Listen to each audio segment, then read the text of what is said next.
nước lồ ô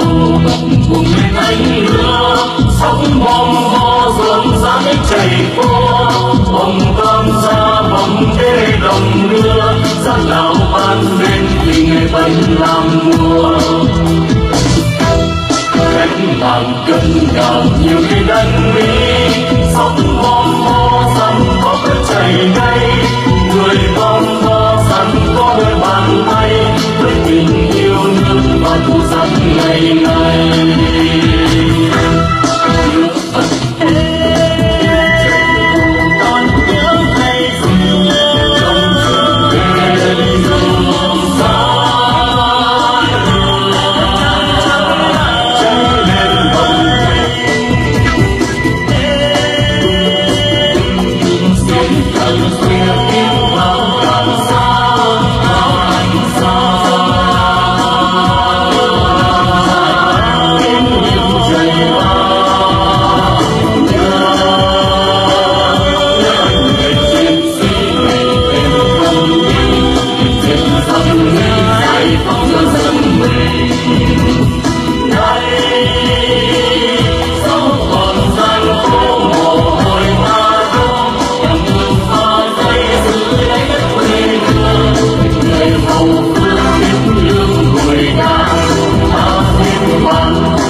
tiếng cười vui đầy vui trên vắng vẻ có ai đi về phía hàng tây mời vô đây cùng nghe khúc nhạc hay khúc nhạc đêm nay dì đêm thăng chay